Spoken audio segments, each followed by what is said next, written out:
حضرت رسالت مآب صلی اللہ علیہ وسلم کے بال مبارک کی کیا برکات ہیں، دنیا کے کن حصوں میں موجود ہیں؟ حضور اقدس صلی اللہ علیہ وسلم کے بال جو ہیں نا، اگر اصل مل جائیں تو بہت بڑی نعمت کبریٰ ہے، اللہ کا بہت بڑا انعام ہے،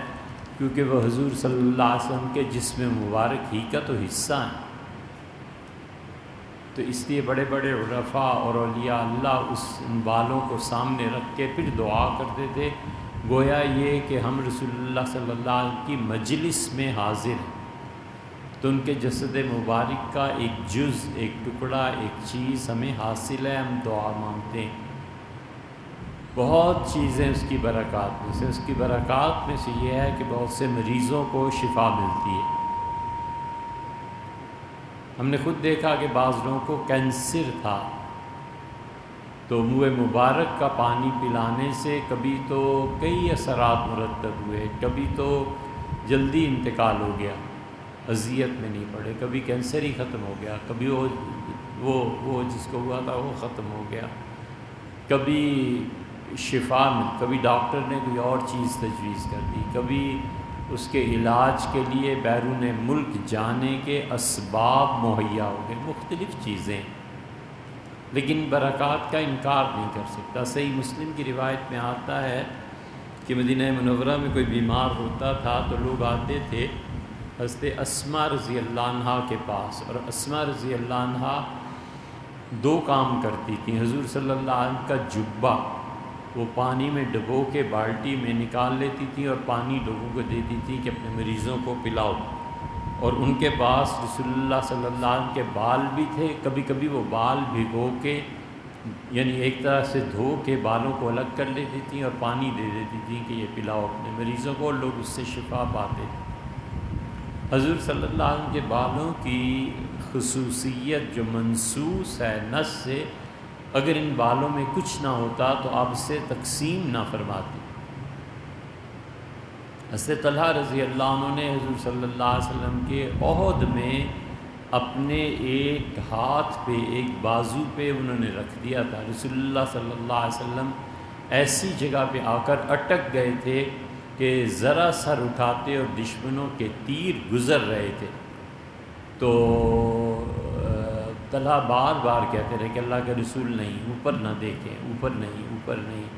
پھر کبھی کبھی کہتے تھے کہ نہری دون نہرک، آپ کے سینے کی بجائے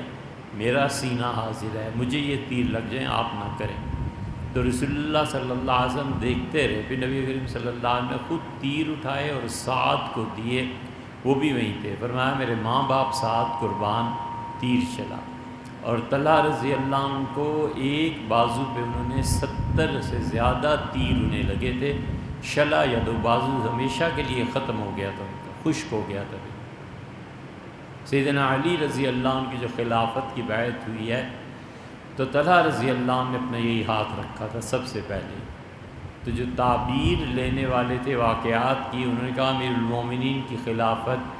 ناقص رہے گی، کیونکہ پہلا ہاتھ جس نے بیعت کی ہے وہ بھی پورا نہیں ہے۔ بہرحال وہ تو ہوا جو ہوا۔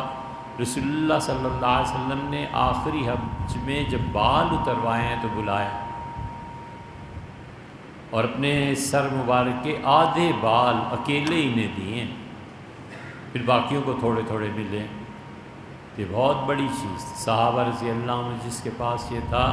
انہوں نے وصیت کی کہ میری وفات کے بعد میرے ناک میں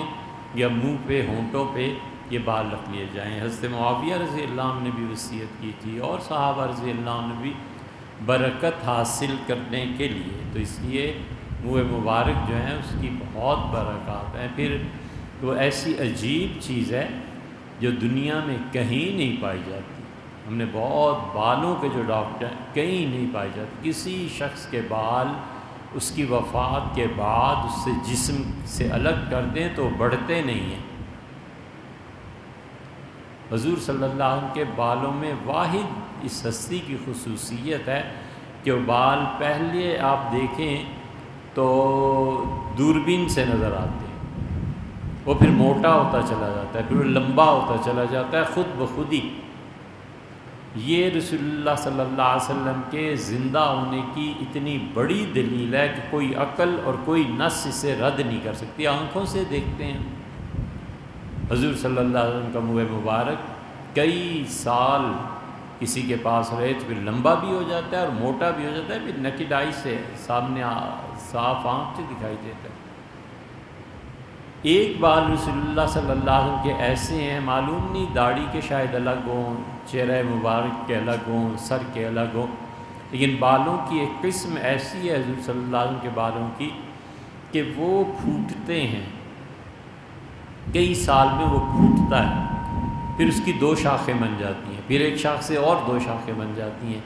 یہ جو شاخ اترتی ہے نا، یہ اتنی باریک ہوتی ہے کہ دوربین سے دیکھی جاتی ہے۔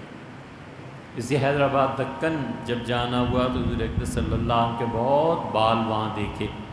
وہاں کے مشائخ اور وہاں کے صاحبزادے جو ہیں وہ سال میں ایک مرتبہ نکالتے ہیں اور بالکل باریک ململ جو چھنی بھی نہ ہو اس سے پانی کو گراتے ہیں، ڈبیا یا جس بھی میں رکھی اس کو دھو کے پھر اس سے نکالتے ہیں تو بالکل سفید رنگ ہوتا ہے۔ تو اوپر حضور صلی اللہ علیہ وسلم کے بال وہ کبھی کبھی سنہری رنگ کے ہوتے ہیں اور کبھی بالکل سیاہ ہوتے ہیں، یہ سب اوپر آ جاتے ہیں اور بہت برکات ہیں اس